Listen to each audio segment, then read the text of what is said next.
How you guys doing? Good, good. Good. Charles, go ahead. Yes. First of all, hope you guys have a good strength and conditioning in winter, and you guys are ready to go. Yes, we did. We were grinding during the winter. You know how that goes with mat drills, lifts, everything. Yeah, it was good. It's good time. Definitely we were grinding. Great. So, Marquel, you have been in a very unique position, in my opinion, meaning you're a returning captain for the 2021 season, team. And so, starting with the winter conditioning, and now starting spring practice, can you kind of share with us, how you view your role, not only as a sole captain as it stands right now, but also maybe you're even a mentor to some of the younger players that are coming up. After the season, I had sent out a message to everyone, basically just telling the younger guys like it's all right to step up, to try to be a leader, step up and like do what's right. So I pushed them to challenge them to basically step out of their comfort zone and try to lead. Because those are some things I did when I was a sophomore, when I was a junior. And I really just kind of pushed him to do that. And then talk more on my role. We have leaders on this team. This team is filled with leaders, and so it's not me with a solo captain. It's not that. I have people like Connor Bishop, Chris Frey, all these guys stepping in and helping me push. Kobana, I can't say it right now. Bonnie, yeah, Kobina Bonsu, and he's stepping up and he's helping us. So it's multiple people helping. So it's not really like a solo captain thing. I won't look at it as that because we have leaders all around and we just been doing it. Great. So how does it feel just being back out there? I mean, you guys are coming off a real hot. I mean, you won the bowl game against Missouri, an SEC team. All smiles after that, but now you're in a different zone right now. Talk about just the vibe right now that you have. Just kicking off spring ball. Building the culture. Just adding on to it, every year, every season you want to get better and better. You want to keep building, you want to keep pushing to get to the best the best team, and that's what we've really been doing. We've just been looking at it ourselves, figuring out how we can become better, how we can create a better environment, how we can do better on the field, how we can grow together. That's really what we've been doing. Pretty much a segue into my final question is, some fans believe that, the physicality of the game is all it takes, but clearly having a solid football IQ can be the difference between a good player and a great player, or a good team and a great team. So is there anything that you have done in the offseason to enhance your game awareness? And so, what has that been? I met with my coach, Coach Sloan, new safeties coach. Went in and we started with my worst game. Looked at my worst game that I played and boom, trying to fix those things. Trying to get healthy. Last season, my body was really beat up. So I've been working on just like watching film, working on my body, just things that'll allow me to be able to play, allow me to be able to use that IQ and really like grow that. But most of it is just really just meeting with my coach and really just zoning in on the things that I can improve from last season and the seasons before that. Thanks a lot. Appreciate it. Thanks.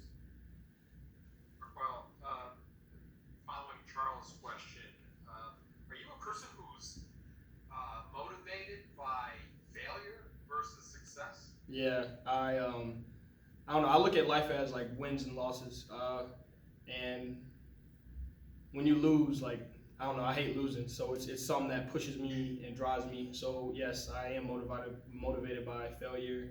Yeah, definitely. What is it that you wanted to work on in your game in the off season and here during spring camp? My eyes. A lot of plays that I gave up because of my eyes. I'm trying to move too fast. Not necessarily guessing because I watch enough film to know what's about to happen, but I would know what's happening and then I would look somewhere else.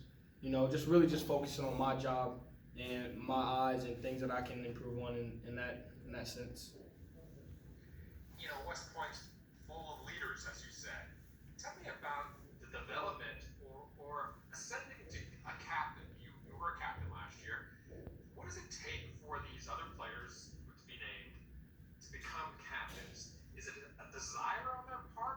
sort of a maturation that takes place that makes them ideal captain candidates? I think it is a desire, and it's definitely a desire. I think you have to want to be a captain. You want to have you want to have to lead, and you want to be able to lead. You want to you want to be able to push yourself and push your teammates. I think that's the biggest thing, because people are inspired by the way you treat them, inspired by the way you work, and that's all about desire. Like how good you want to be, like what do you desire to become, and so yes, I think it's all desire and really just how you fit in with your teammates and how you truly care about them. Did you think you did a good role as captain last year, and could you be better? Oh, there's always improvement. There's always room for improvement, and there's definitely areas I could have been better at. I look back at the Navy game. That week of practice, I could have been harder. I could have worked a little harder. I could have done a lot of things better, and yeah, there's always room for improvement. Specifically toward the workouts today, what was it like being back on the field? There was a lot of enthusiasm. We were hyped. We were jumping. We made mistakes, but we made them at fast pace. We at 100%. And that's all you can ask for. You make a mistake, but don't make that same mistake again. And that's what we did today. We got better, 1% better today, and we just want to keep getting better throughout this spring. What do you like about spring ball? It's more about getting better. It's not like we're not looking at opponents. We're really trying to focus on each other and get each other better. Not just to beat an opponent, but just to grow as football players, as men. And, I think that's the biggest thing that I like. And last thing, you mentioned before about you want to get better from last year, but you just lost two dozen seniors, okay? So this is a different team. You have to develop your own identity. What's it like being out there without those 2 dozen guys who are your friends? And then what's it going to take to find that identity here this spring and beyond? Like I said earlier, you just got to keep building, so learning from those 24 people that we lost, learning from those seniors, still having communication with them, talk about what they wish they could have done, like you can learn from other people's mistakes, other people's experience, but yeah, it's going to be different. I looked over to my right today and I didn't see Cedric Cunningham. That's the first time in a while, but it's going to be different, but like I said, we're gonna keep building. That's what separates good teams and bad teams. Good teams continue to build their culture, and that's what we're gonna continue to do. Did you have a favorite moment today? Yeah, Chance Keith. He had a pick 6 today, and it was as a freshman, that's somebody when he first came in, we talked a lot. Just to see him making plays. Yeah, it was big. Marquel, hi, Ken Kreitzer, SALRadio. You talked about leadership, and what have been some of the role models that you follow as far as leaders, players, instructors here at the academy, other cadets? Who have been some of the role models, and what do you admire about them? So one of my mentors, Sean Robertson, Captain Sean Robertson. His work ethic, he is perfectionist, and he inspires me every day. And we talk a lot, and he just his work ethic inspires me. On the football field, when I was a freshman, I had Elijah Riley, and to see the way he worked and the way he held himself, that was big. And to this day, I still try to hold myself to his standards. I try to push myself past what he did, and that's who I really want to kind of succeed over and just really guide with. Another instructor is Colonel Archie Bates. He's an OR for our team, and he's a great guy. He's just a great man, and he's who I want to be like for my children, for my coworkers, and just for everyone. He's just such a great man, and that's who I kind of look up to here. And last year you had a very solid defensive year, a very tight-knit unit, a lot of experience in the unit. What do you think were some of the positives that of last year's team, and some of the things that you want to improve on in this year? Positives, we're always juiced up. You can't watch a play where you don't see 11 people running to the ball, and that's what it takes. And I think that's a positive, something that I want to improve on. We got scored on. Wake Forest, they put 70 on our head. You know, like that shouldn't happen. If we want to be top defense in the nation, one of the top defenses in the nation, you can't let that happen. I think just stopping people from getting in our end zone. Okay. You mentioned mat drills. I wasn't familiar with that with your weight training. What does that involve?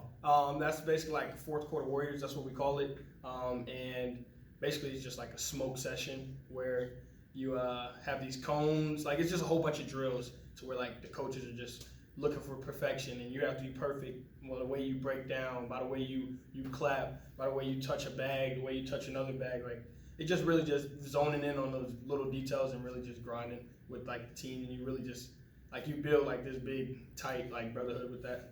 Sure. And just off the field at the academy, your studies, and how does your leadership that you provide to football carry over to the Corps of Cadets in some of the activities? Well, if I don't lead the way I lead up here down there, then it's not authentic. And so I'm going to be authentic all the time. So, I mean, the way I lead up here is the same way I lead down there. You know, I hold people accountable. I don't know, I just continue to do the right thing, show people I care, show them that they can trust me. You know, that's really it. And what are you studying academically? Business management. Very good. Good to see you. Yep. All right. Thank you. Thank you. Ken McMillan? Marquel, are you a different person from a year ago? I've definitely grown a lot. Yes, I've grown a lot through experiences in home life, relationships, and just everything. You know, I've definitely grown a lot.